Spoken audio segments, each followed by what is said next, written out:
Hi, team. Happy Star Wars Day. May the 4th be with you. Welcome to the Escape Podcast for Star Wars The Old Republic. This week, we're going to talk about Part 2 of Ziost that was released today. We're also going to cover the latest SWTOR news and the fun stuff going on in our guild, Alea Yactast. As usual, we have an Astromech standing by to record and broadcast this show. Hey, EPC89, how's it going? Really? You're asking me if Han Solo shoots first in operations? Well, obviously that's a trick question. I see I ruined the joke. I gotta start it over. I should have practiced. One more time. You're asking me if Han Solo shoot... Damn, I did it again.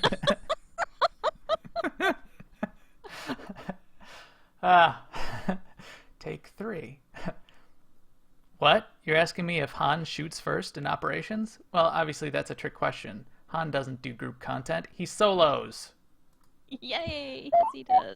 All right. I apologize unreservedly for that terrible joke, but I think I saw that as one of the many May the 4th things that were going on around the internet and in person today. So hopefully everybody got their fill of fun Star Wars things in the broader social consciousness of the world today. So with that, Seema, how are you doing? And happy May the 4th. Happy Star Wars Day to you. And how's it been going for you today? May the Force be with you as well. Well, let's see. Things are going pretty well. I actually like that joke. That's my kind of joke. So Lukewarm. yeah. I'm sure there's many more in there somewhere. But starting with, let's see, as usual, start with ops. We did our usual thing on our first ops night of going through story mode, Temple of Sacrifice, and then hard mode Malafar, and then hard mode Sparky. Although Sparky eluded us, I think. Anyway, we didn't get Sparky down because we were being dorks, but because Sparky is one of the bosses we usually do get down, but we missed it that night.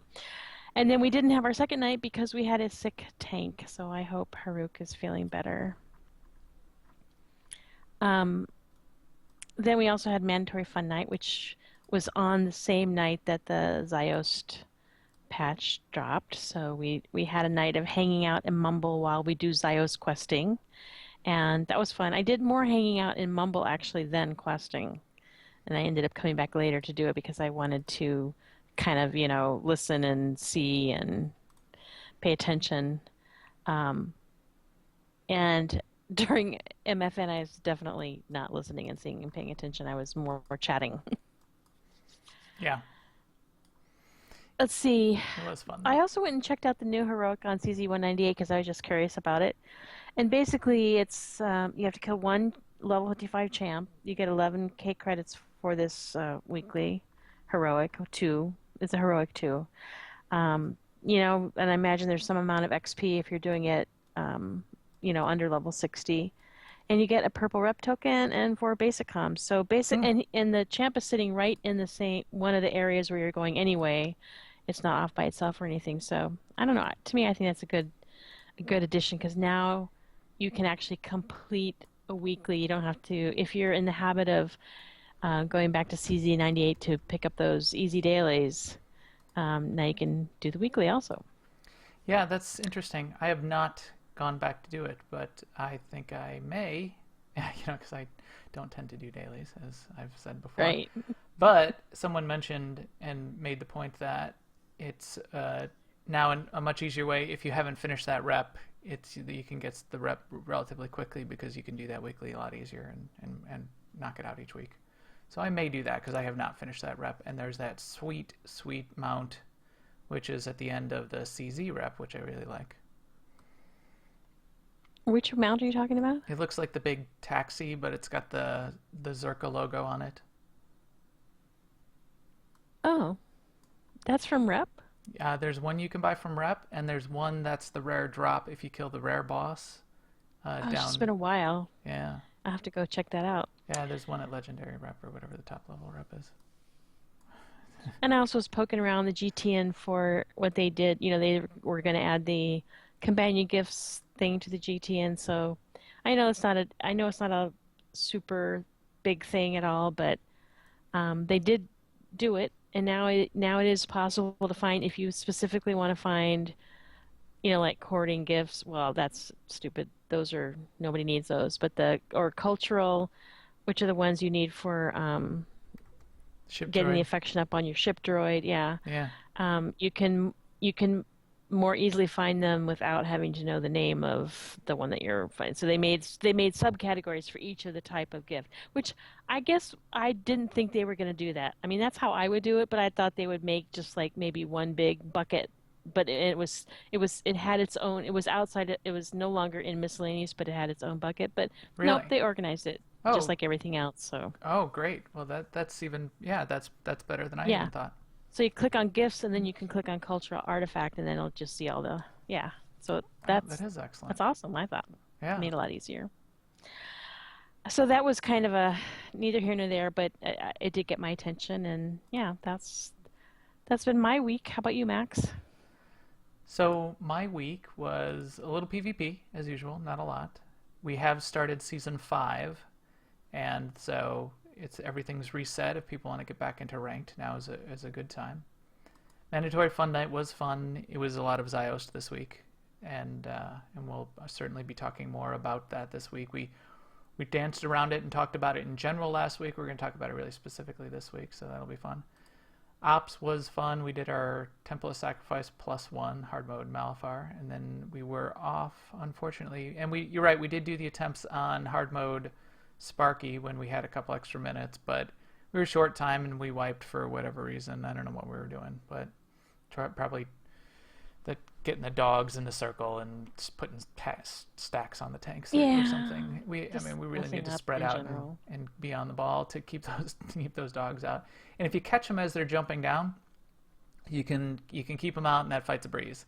But if you're missing them, or Sparky keeps like doing a leap, or walking over, and the tank gets knocked back into, and then there's a couple dogs, it just becomes a pain. So I did that, and then I also decided I subbed in. I think it was during the week last week. Yeah, on Wednesday I subbed in for our sup ops team, and I'll talk about the sup ops team, and they have a couple openings for anybody who's interested in our guild for the Wednesday Imperial team.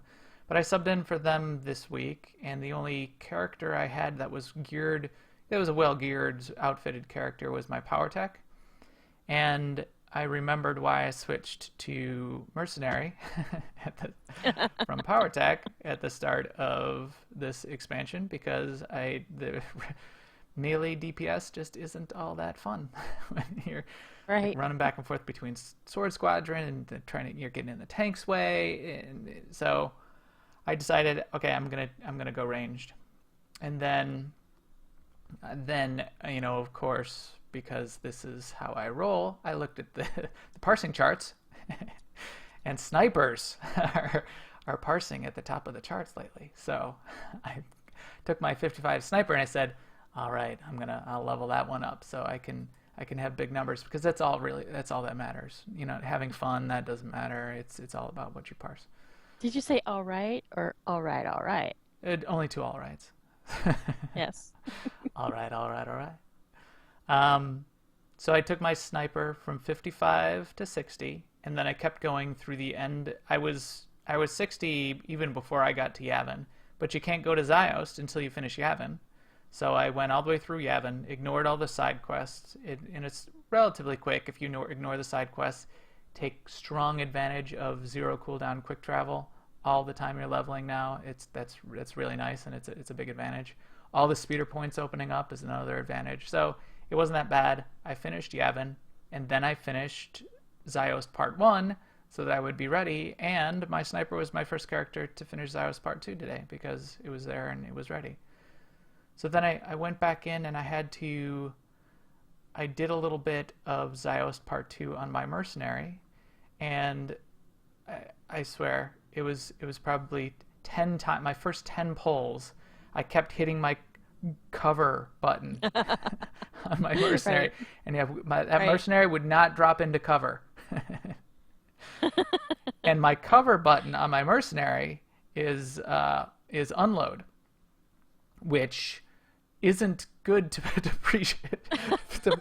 fly in on your mount, walk up to whatever champion that you're trying to shoot, and just unload on them when before you even set up and got prepared. So, and it's not like it was killing me or anything, but it was ruining my my ideal rotation that I like to do. So that was a little annoying. I've got to. I don't know. I just have to. You get that muscle memory going. I was playing that sniper all weekend, and so. But Yeah, I had a similar thing between my Merc and my Sork because I put on the same key on my Sork as Noble Sacrifice that I is the Kolto missile on my Merc, which I hit all the time. yeah, And so on my Sork, I'm like giving myself the stupid regen debuff because I keep. It's almost a nervous habit to just tap that button now, and I'm like, oh, I didn't mean it that time. Won't do that again. Oh, didn't mean it. Won't do right, that again. Oh, didn't mean it. right. You have to break that habit. I I tend to arrange my bars so similar abilities and similar Yeah. rotation. The spaces in my rotation map relatively well. Like the stun breaker is always in sort of a similar place, but you can't do that with everything. And there are things you need to have on hand, that are intrinsic to the class that it just makes it a little bit Yeah. difficult to break that habit. Well, I do that too, and I said Kolto missile, but I meant Kolto shot, and they're the same. Right. Like I tap the Kolto shot because that's sort of part of my energy management on the Merc, and so it's also where Noble Sacrifice is because that's part of back in the day when you used to have to do region management on the Sork, or not Noble Sacrifice, whatever it is in Sork language. But yeah, that's why they're on the same key, but you just hit them at a different frequency. Right. Exactly. The other thing that I definitely found was a bonus in taking my sniper all the way through was you are getting that 190 blue gear. So my sniper in being able to just stay, from 55, not spending one comm, not spending one credit, I've got pretty much half a set of ops ready gear that's all Right. 190. So it's even better than 186. And with the comms I do have stacked up along the way, I'll be able to round that out with other 186 pieces. And I'll probably even have some 192s sitting around that were random drops that I'll be able to legacy smuggle over from my mercenary, my other mains. I'll And that be makes fully outfitted for operations right away. it makes sense to me because as you're leveling up, the way it's structured now, you'll want to spend your basic comms, and you don't have to hoard them for the end because now you can get this gear. Right, exactly. So that was what I did this week. And there's a little bit of news, and then there's the news, which is two that we'll get into Yeah. too. But we can get into the non big news. Now, an Imperial News Network report. So the devs did make a point of being explicit about the action that they took last week on the people that were getting into the area of Ziost that we see today that they weren't able to. And the way you were able to do that, you found some special corner of the Ziost Part 1 map, you did a /stuck, and you ended up rezzing at the res point in the Ziost Part 2 map that you shouldn't have been able to. It was just a little bit of crossover in the way those were zoned. It's not intended, and we're again we're going to have spoilers today, and we're going to talk about how those maps sort of relate, but it's not intended that you were supposed to be able to get there. They were pretty clear that it's an exploit if you start going in there and dealing with the content that's in there and killing the world boss and getting the rewards. So they put some action out. They made a bunch of notices. The second night, there were a couple more groups that went in there and did it. Then they started throwing out week-long bans. And then the third night, there were none. Nobody else was Interesting. exploiting. And then they even made the point over the weekend, they continued to watch and no one else exploited. So now that the content is out, everybody can obviously be going in there and doing the world bosses now. You won't get slapped for doing any exploits anymore. They're gone. But I think it was good. There was a lot of really positive feedback from the community, like on Reddit, which is typically critical of things that BioWare does that are not handled well. 99% of the response to BioWare taking strong action and taking it quickly was quite. Everybody was saying, this is great. They did it right away. They were explicit in what they were going to do, and they they brought the ban hammer down, at least the suspension hammer down very quickly. And okay, so I think people are looking for that strong reaction and explicit handling of that type of situation, and we're happy with the response.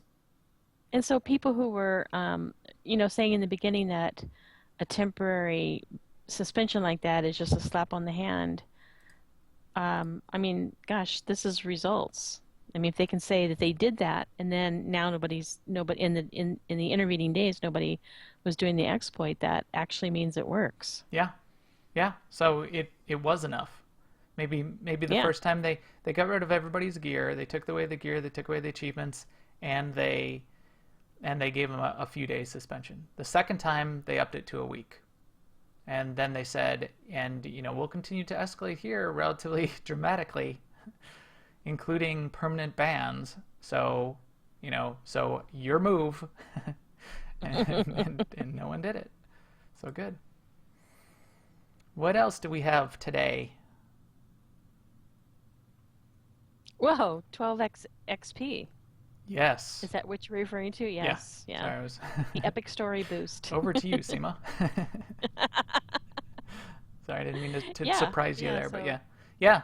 Well, I mean, since I was running around on Ziost with my Merc, who's my already max level character, it hasn't been a huge impact on me yet. But it will be. Are you planning on leveling up any alts and taking advantage of the I 12 have XP? one character slot left, Hmm. so I have to give some careful thought. On this server Oh, there's some. and Oh, that's on, right. I could do it on a different server on this account. if I wanted So on this server, I have the not on the advantage. count. I have a second account that's not always subbed, but it does get subbed from time to time even, that my daughters play on, that I can use some character slots on, which I do. I have a couple characters on that are mine. One is a level 20 guy, a level 20 Republic guy that lives on Macab at the +10 endurance datacron. And he's still there. I log him in all the time because I like to, on my second computer, I like to have, since we have guilds on both sides, I like to have an eye on what's going on the Republic side when I'm playing on the Imperial side and vice versa. So my guy that lives on Macab does get used. I need one now though for the Imperial side, so I'll level one up for that. Well, it shouldn't take you long now. No, that's the point. I certainly am going to take advantage of it. I'm planning on leveling up a commando, which I have not done for some reason. So I think he's level 13 right now, and I've been holding back on him in order to take advantage of this and use the 12x XP. However, if I wanted to go old school and not use the 12x XP and level up the old slow way, which I could see somebody wanting to do that for certain reasons, or if you're in low level bracket of PvP and you want to stick there for a while, you might want to do something like that. For the people that do want to do that, there is an item that you can buy that takes off the XP buff. I think it actually puts a buff on you that removes the XP bonus temporarily. And you can go on the fleet. There's a vendor in the combat section. It's a Gree vendor. I think he's called Ancient Alien or something like that. Ancient Being, I think, something like that. Ancient Being, something like that. He's the only vendor in the outer ring of the combat section. Go there. He's got an item called the White Acute Module. You'll be able to use that. It costs 0 credits. You can take off the XP buff. Now, you had a good question, though. I know people did ask for this, and they said, oh, we should be able to have this ability. What if I want to take it off? But what were you saying? I'm just wondering how many people actually will take it off. Right. So it's easy to complain about and say, oh, what if I don't want it? What if I don't want the extra XP? I say put your buff where your mouth is. Yeah, so I wonder what the stats something. will be on people that are actually using that. Yeah, we'll probably never hear, but it would be interesting Yep. to know. And finally, there was a note. What were you going to say? Well, I was just going to say I might do another operative because I got inspired by what Spheric said on our forums about he has leveled for operatives because he wanted, or because he wanted light and dark and this and that, and he was thinking about doing another one just for the story. Yeah, I have not done. I've not done the dark side story on any characters, No, actually. So no, I haven't either. I keep very trying. light side. So Yeah. that's another reason to do it. Well, you can just delete your light side characters and then re-roll them as dark. I could do a I think. dark side Sith warrior so I could get the Jace dark side, achievement stuff. That's Right, not a bad idea. right. And then the final Okay. game news note was just a side note for the PvP crowd. The Black Silver Crystal is going to be a persistent reward every season going forward. It sounds like. I don't. I think there's some questions around that. They made an explicit point to say that, so I thought I'd mention that too. If you want that Black Silver Crystal, it will be back this season for season 5. Cool. In guild news, we will do our mandatory fun night this week. We'll probably do a classic operation and then probably go to Ziost. Or if you're watching the stream or you're watching this on video, we're looking at a group doing the open world Worldbreaker Monolith world boss right now. We may give that a shot. What else in news? In guild news, the Amazing Race, postponing that for a couple of weeks or two so people can settle in and sort of get over the honeymoon with 12x XP. I think that's probably a good choice. Yep, that's what that sounded like. So keep an eye out for news on that, both in our forums and on Facebook and Google Plus, as that sort of gets ramped back up. Our sup ops team has 2 openings. I sort of mentioned that a little bit earlier, but Arvashette is the ops leader for the sup ops team. They run on Wednesday nights, and they run every Wednesday, and he's been pulling in subs for 1 or 2 spots on a regular basis. But due to work schedules, someone else had to move, and what he's asking for is he would like 2 people to fill in relatively permanently just to make it easier so he doesn't have to always find subs. So if you are interested in joining that ops team, you can check in with Arvashette and check on our forums. That should be fun. And they'll take any role right now because a lot of those members of SUP are experienced and have multiple characters and could heal or tank or DPS. So if you want to come and tank or you want to come and heal, they should be able to accommodate that. Or if you want to DPS, obviously, they should be able to accommodate that. So check in with Arv, check in on that thread, and join that ops team. It should be fun. And of course, you can also check out our streams in general. If you watch Twitter during any of our ops nights for hashtag AIE Guild, you can typically find some of the streams that are happening. I tend to do our mandatory fun nights and our Thursday and Sunday operations nights, and we obviously do this podcast on Monday nights at twitch.tv/newoverlords. So feel free to check that out. It's fun to ride along on those sometimes, see what the ops teams are doing, see what their strategies look like. So we've had people doing that on a regular basis. And with that, I wanted to say a shout out to the chat room, say hi to everybody. We had a few people in and out. Arvashette was here, our ops leader that I just mentioned. Gadok Teague was in saying hi earlier. He was doing the Unnamed SWTOR podcast. He's got that podcast, and he has a new podcast for the 20 or less games category podcast that he's doing now. That sounds pretty interesting. ShadowCon, DP Roberts, Seja7077, Rich Tech, and oh look, Seema's in the chat room. Hi Seema. We'll do a drawing at the end of the podcast for something small, probably a cartel pack, just to say thanks. But it's great having you guys in the chat room, so thank you. And with that, we can get into what we came here for this week. I'm curious. Do you really believe you've accomplished anything here? So I felt that sort of summed up what we have to talk about today. So this is Ziost, part 1, part 2, all of it. We're going to get into the details of the story. So this is going to be spoilery. So Yeah. I'm disclaiming real hard here. Here's the disclaimer. If you don't want the story spoiled, then you might want to tune out a little bit, Right. and skip ahead. But I thought it was to the point where we can see what's going on. We've heard what's happened. Most of the people have seen it, and I wanted to talk about what some of the impact was this week. So everybody's seen what happened last week. Everybody saw the lead up in the earlier Forged Alliances and Shadow of Revan, and now we're getting the content. But we'll also talk about in general what the map looks like, what the achievements are, what the dailies look like, the world bosses, and all that kind of thing.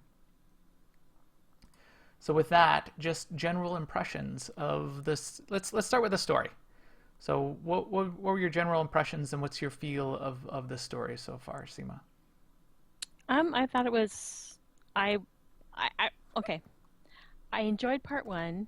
I was prepared for it to end as a cliffhanger because, I had read that it was going to be, and plus you had run it in several other guildies earlier, so I knew it was going to be. So I didn't have that is it broken? What's happening kind of feeling. So I was fine with the cliffhanger, and I enjoyed that. And then the part two, I was surprised by what happened. And like you say, it is kind of a non-resolution. So now I want to know, what's going to happen next. Yes. So the cutscene when you come into part two. So here's the spoiler: is the planet of Ziost basically gets wiped out. The Emperor does his ritual, and it's a pretty cool effect. I liked it. It was pretty dramatic. It was good. It was a good cutscene, but he blasts the entire surface of the planet and destroys all life, and I assume absorbs all of the life force, and wins. I guess we haven't heard from him. He didn't show up in the cutscene, but that was that we evacuated a bunch of people apparently. But he did what he needed, right? So luckily he left enough atmosphere behind so that we can still do dailies. Yes, yeah, he did. So story-wise, I don't know where this leaves us. I guess we failed. we didn't... Yeah, I mean, and we did, and then we did this round of dailies where we're going around scanning things and collecting data. But what do we find out from all that? I don't know. So, and where is the Emperor now? So this obviously isn't the end. The Emperor is out there, I assume. Yeah, no, it's not. It can't be the end. It's not But the end. it is a pretty good stopping. I mean, yes. It's not the end. It's not even the beginning of the end, but it may be the end of the beginning. Let's just say that. I was shocked though. I was shocked to see I saw the effect of him sort of demolishing life on the planet, and I thought that can't be what I think it is because, aren't we going to save this planet? Right. So this gets into the maps, and when you do part one, you're out there on Ziost, you're doing your thing, you're trying to thwart the Emperor's plans, and in theory you did for the most part because you cut off part of his food supply to some degree, and you saved some of the people and got people evacuated.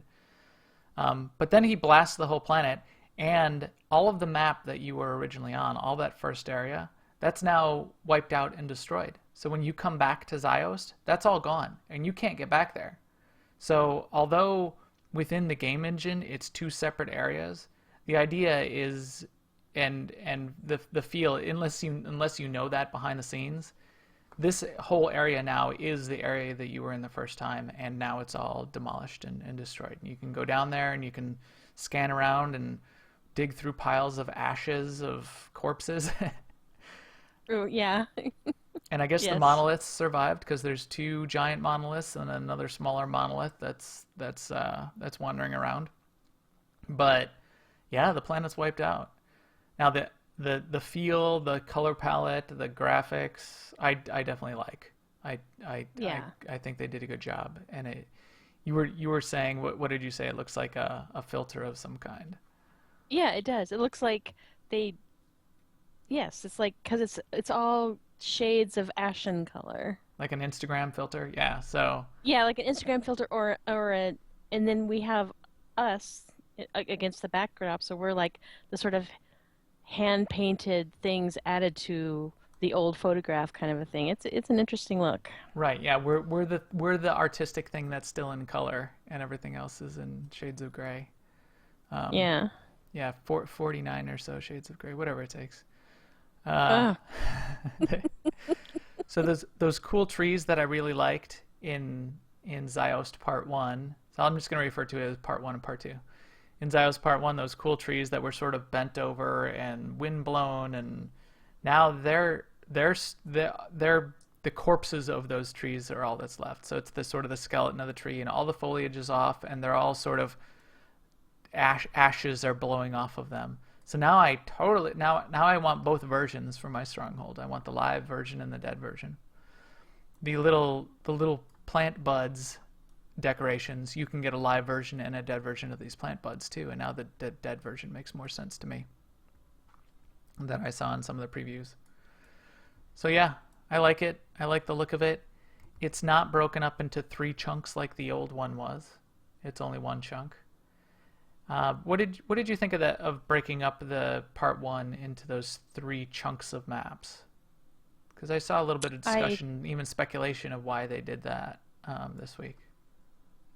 I I didn't have any thought about it. I just thought, well, this is how the set up. So someone was saying, and I didn't think of this beforehand. Someone was saying maybe it was even originally designed to be even more parts and released in more separated serial way than it was. Not even 2 parts, but what if it was there's original 3 parts and a 4th part, and it was over 4 days or 4 weeks, or one part a week or something like that. Yeah, that's actually, that would be interesting. Because you had to go back to the orbital station basically between each of those parts in part 1, and then Yeah, you you were did. back to for part 2. What if each time it said it, and somebody said it would have been better if there was like a countdown timer, so you knew what to expect when you got back out there. It didn't just say check back later. Yeah, right. But that would have been Actually, interesting. that's a great idea. I would have liked that. In the original Rakghoul event, there was each day had an extension on the dailies that were happening, so you were getting the extra pieces of that containment suit. Right, right. I liked that. I thought that was cool. Yeah, I did too. So that idea of serial content, as long as there's an expectation, and then everyone has the expectation that there is going to be a serial release of the content, I sort of like that, and I think that works well. So I think now that we're sort of prepared for it, it will work better. But I think the first people who came up against that message of, nothing, no more news, check back later, they didn't know if it was a bug or not. right, no, yeah, And I think in the developer's mind, they were thinking, now they'll be filled with wonder because they'll be wondering when the next thing is going to happen. But instead, people were like, what? right. I went immediately and was sort of checking the forums, figuring out what's Right, up. right. Is I it clicked it a few broken? times. Isn't it? Yeah. Was it supposed to be here and they weren't done, or what's the problem? So I think Tio. I was talking to Tio last week, and he mentioned he thought it would have been good to have like a countdown clock in game, Right. and something like some story behind it. Theron Shan needs to hack into the Emperor's security system, and it's going to take 4 more days, and then have a countdown. Then you would have built some suspense. You would have set expectations. It would have been a little bit better. Although I feel like, again, I was sort of left. Now I'm left a little bit dazed and with a little bit of a cliffhanger. Where's the Emperor? I don't know what's going on. I don't know. Everything's wiped out, and it's like Sauron, got the One Ring, and and and now Yeah. he's It's a destroyed Middle bad, Earth. it's a bad ending. Yeah, I mean, is the Emperor gone now off to the next planet he's aiming to destroy? And how do Probably we stop him? And he's going to yeah, take over the galaxy now, right? And destroy all life right. in the galaxy. That was his Because not only has he destroyed all the life on Zios, but that's all that much more power for him. right. Yeah. So there's that. What else did we get? We got... So I thought, and I tweeted this out this morning, you do need to be careful because it is sort of part 1, and then that all gets wiped out and destroyed in you get to part 2. That character then cannot go back to part 1 to do anything. They can't see part 1, they can't get back to that part 1 stuff. That's an important note to realize if you have a limited number of characters and you're trying to get the achievements done. There are achievements in part 1 that you can only do in part 1, in those part 1 maps, and sometimes you can only do them while you're on the first set of missions in part 1 as you go through the story. You might want to look those up and you might want to get those done before you take your character to part 2, and then you can't get back there. Right. But remember, you can always do those achievements with your next alt that you bring through there. Yes, but you do need to get them all the way through the end of Yavin. So for people that don't have many and we're trying to get the achievement done, they may have to wait a while. Like Max. Right. Well, I did get the ones done that I needed to get done. I needed to kill a couple more of those walkers. So there's one of the categories of... No. I mean about getting done with the story on Yavin. Yeah. On all your 60s. Yeah. So I made sure I did it with my second one because... I made sure I finished it up with this sniper because he's the only other one that's gotten through there, gotten up to Ziost yet. So, because I blew off the end of Yavin on like 4 or 5 other 60s. Yeah. So there's one category of achievements that's called daily bosses. There are 4 or 5 walkers on part 1 of Ziost. You need to kill each of those 5s, and then there's a 6th achievement, which is the meta achievement for the walkers. Then there's a hidden boss on Ziost part 1 that you need to kill, and even the checkbox for that achievement doesn't show up until you find him. And he's in the area in front of the People's Tower where you get the speeder and you jump over that wall to go get the 4th turret. He's down below. He's a champion down there. You have to kill him, and you'll get the next achievement. Then, when you get done with that, you'll realize you're at 85 of 130 achievement points on that daily boss category, and you go, okay, there's no more checkboxes. I didn't see any other bosses. What's the deal? So the deal is, again, spoiler, but the deal is, as you're doing one of the dailies, there's a chance for champion probe droids to spawn. There's 4 different champion probe droids and then a meta achievement for killing all 4 of the possible rare spawn champion probe droids. Oh, okay. That will complete the daily boss achievement category. So you'll need to do that. Then the only other achievement that still remains... Oh, wow, he does have a short respawn timer. And I'm looking at one of the ways to get this achievement done was the tons of rubble or something like that, which is the kill 50 monoliths. In Ziost Part 1, you kill 1 monolith per character as you go through the story. You should get two credits for him because you have to kill him twice, pretty much, don't you?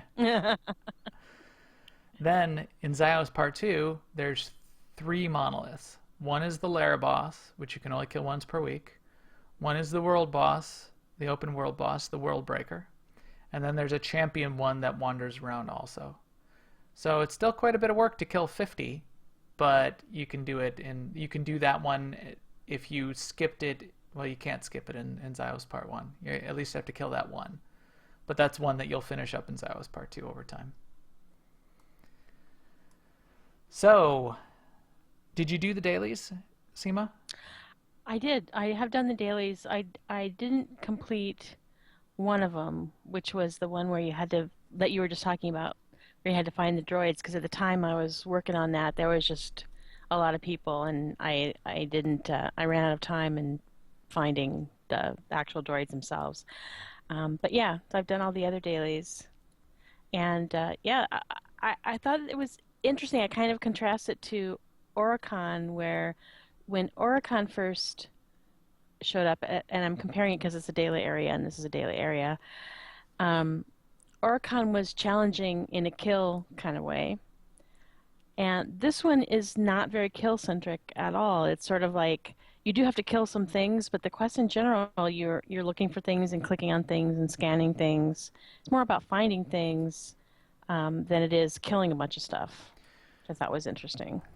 Yeah, and I even saw a little bit of criticism of that because you get to Ziost, you're doing these dailies, and there's not even trash along the way. There's sort of nothing to kill. Right.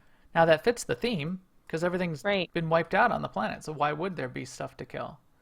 So you're scanning ashes of corpses. You're finding broken down equipment and dealing with that. And then there are the monoliths that did seem to survive.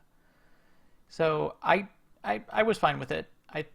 The sort of instance GSI area daily mission, I had to puzzle that out, and it was a little bit difficult my first time through finding the things I needed to find and keeping that little astromech going. So I thought that was fine. Right. That was okay. There was a ton of people obviously doing the dailies today. I did notice if you're scanning for corpses and you're looking for the probe droids, they're all over the whole area. So you don't need Yes. to. It's not just like there's 5 in the first area and you need to wait for something Right. to respawn. So if you just keep running around, keep driving around, you'll get them all. There's also the fact that there's 5 dailies, but there's only like a couple of them picked up in the starting area, and then you do need to drive around to pick a couple of the other ones up. Mm-hmm. Right. So that's a key point. And then there's the bosses. So a lair boss, when someone says lair boss, that's a boss that's in an instance. You can think of the Eyeless in the Rakul event or Taboro's Courtyard. There's a lair boss here, which is the Colossus. I think the Colossal Monolith or the Colossal Monolith. The Colossal Monolith is 8-man or 16-man hard mode and story mode, and it has significant rewards and it has significant ops boss mechanics associated with it. The hard mode version of the Colossus is the one that's interesting to everybody because it drops a 204 item level main hand weapon. So this is the item that people were sneaking in last week because it was exciting to go and get that thing and get an extra shot in it before you were supposed to be able to get in there.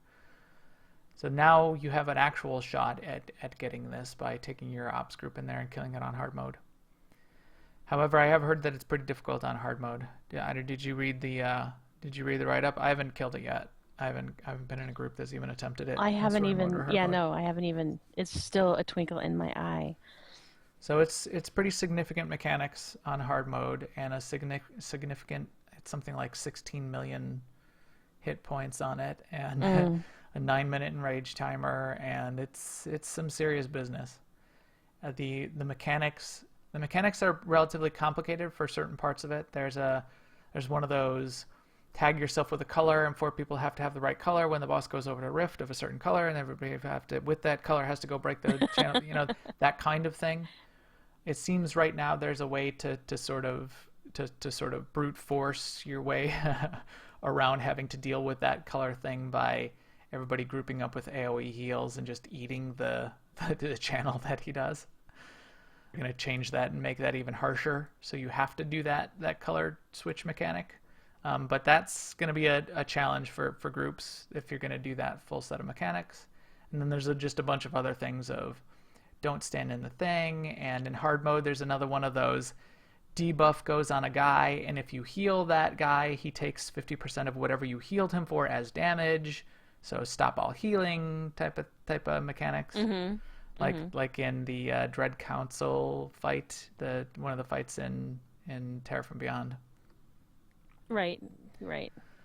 So that looks fun. That always goes a lot better than those ones where you have to stop DPS or you'll kill someone. Because the healers are more conscientious, and they've taken the Hippocratic Oath, so they tend to Just not kill their saying. patients. Whereas DPS will be like, I could stop DPS, but first let me see who it is. Yeah, right. Just let me see who it is. Second, depending on who it is, maybe I'll pull off one more shot, or maybe I'll just keep DPSing. So, yeah, that's always fun. Stop DPS, stop heals, and then game on. We always yell out car when we have to do that, Yeah, and, car. then game on. Right. So I'm excited to do that. I'm sure we'll be doing that. 204 main hand weapons sounds exciting because I think I still have a 192 main hand weapon. I don't even have 198 on my mercenary. So I don't think any of us do. nope. We have some 198 gear pieces from some of those early hard mode boss drops, but we don't have the 198 main hand weapons yet. I think that 204 main hand weapon will be pretty. We can use that as leverage with Makia when we're saying, let's go do this boss. Yeah, exactly. One interesting unconfirmed note that I heard on the 204 main hand weapon was not only the barrel or hilt, but also the mod and enhancement are bound to main hand weapon, which means you cannot go in there with a group week to week and keep farming that thing and taking the mods and enhancements and sticking them in other gear pieces. So that's something. I to wonder keep if an that's eye a on. direction. Because now that we have the costume designer, I don't think yeah, it could. somehow. I don't think it could or should be a direct. I don't know. I guess it could, but the way they itemize comm gear especially and Yeah. all gear, it seems they've designed it so that we're going to give you a full set of gear. It's not going to be min-maxed. Then you need to spend more comms or farm more tokens and move mods around to min-max it. So I can't see them doing that on other gear pieces, on main gear pieces. But it makes sense in this case because they don't want people Right. rolling need on it when they already have the main hand weapon if they jump in a group, and groups farming it over and over and trying to skirt around whatever lockouts to get it because they're trying to get 204 gear in their whole armor Just set. saying though, because it used to be you couldn't move very specific armorings to a different kind of thing, and then it became True. all armorings and barrels and everything. So we'll see. Yeah, we will see. Let's see. So then the other world boss is the Worldbreaker Monolith. The Worldbreaker Monolith is an open world boss, and he spawns in each map about once every 15 minutes. And that one's relatively easy to kill. So that one you can do with a group. You could go up to 24, but it can be less. He drops some cool stuff. He drops a monolith decoration, and then he drops a couple gear pieces. He also drops comms that everyone can loot. His mechanic is relatively simple, but does take some coordination, and you need to explain it to everybody, or you might not ever get him down, and then he might enrage. And when he enrages, it's a relatively soft enrage. It's not an insta kill, but he does like 3 or 4 times the amount of damage per hit, so he starts killing everybody. But what his mechanic is he spawns 3 adds, and those 3 adds need to be DPS down. When all 3 adds are DPS down to about 10%, they go into a little bit of a stasis mode. As soon as all 3 are in a stasis mode, then the shielding comes off of the big monolith, and then that's the only time you can damage him. And they stay in that little stasis mode for about 30 seconds or so, and then you shoot the big monolith, and then they start popping out. When they start popping out, here's the trick. You want to make sure in the beginning, and then after they pop out the second time, and sometimes the third time you need to DPS him down evenly. If you DPS one down and he goes into stasis, and then 10 seconds later you DPS the second one down, and 10 seconds later you DPS the third one down, by the time the third one goes down, the first one's going to be popping out of stasis, and you'll have no DPS time on the boss because all 3 need to be in stasis. So you need to DPS them down evenly. Oh wow. So we had a pug group, and the first time people were killing DPSing one down, DPSing the next one down, and we could never get to DPSing the boss. And you're trying to tell everybody, everybody's getting all excited and just shooting all over the things, and so it was not really working. So we had to wipe and reset and make sure everybody understood. DPS them all down together. And then once they pop out again, don't start shooting them until you get them, then DPS them all down again together. Then you get that time on the boss. So, but he was fun, easy. So I can see that one being pretty easy to do either with pug groups or get a guild group in there and do that relatively often. And then those 2 will give you credit for that monolith achievement, and Bob's your uncle. It'll take a while. Yes. So I did notice there's some good decorations off of the vendors, and there's the gear that you can get. That's the 190 gear that you're buying with these credit tokens that are dropping from these dailies and from the part 1 storyline missions. Is there anything in there, Seema, that you saw that you wanted to that you had your eye on that you were looking to get? Well, wait a minute. My eye on what? Where? Of the rewards off of the vendor for the tokens. Oh, I didn't even look at the vendor. I need to do that. Yeah, so the vendors up on the orbit. There's 2 vendors on the orbital station. One is the one that's got the decorations, and the other one's the one that's got the armor sets. So it's No, I had my questing story blinders on, and I didn't even think about. I remember passing them by and thinking, oh, I got to check those out later, but I never went back. yeah. So there's no rep. So I thought that was unique. There's no rep associated with Ziost, but there are these Ziost memory holograph tokens that keep dropping, and you need to collect those up to buy either the armor pieces or the decorations. So I like that they seem to drop from every quest, and they're dropping from the daily quest too, I think. Yep. Yeah, so there's plenty of them dropping, but you do need a good stack of them to buy each piece. I noticed though too. You need like 20 to I like buy it better than the sort bracers. of, the ones you get in Manon where they may or may not drop from the boss. Right. Right.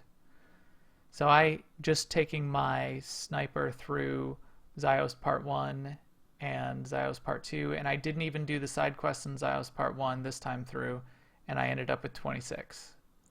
So I doing the Oh. dailies in Ziost Part 2 and through Ziost Part 1 without the side quests, and I had 26. So not bad. And then you'll be able And to they are get, bound to legacy, or yeah. yes. So you can pass them around. You can do them on multiple alts to collect a set of them. So I think that sums it up. So that's Ziost. I don't know where we're at. I don't know where the Emperor is. I don't know. And I guess I think we're we're losers. gonna hear more from Agent Kovac, because he says he's got an idea that he's working on. So I didn't do the dark I side didn't. choice though. Is it? I mean, I noticed a conversation option that was basically telling Lana that, yeah, this dude's a failure. Why don't you kill him? So Well, there's that, and then there's an option earlier too where you can give them up or just stay silent. So like, yeah.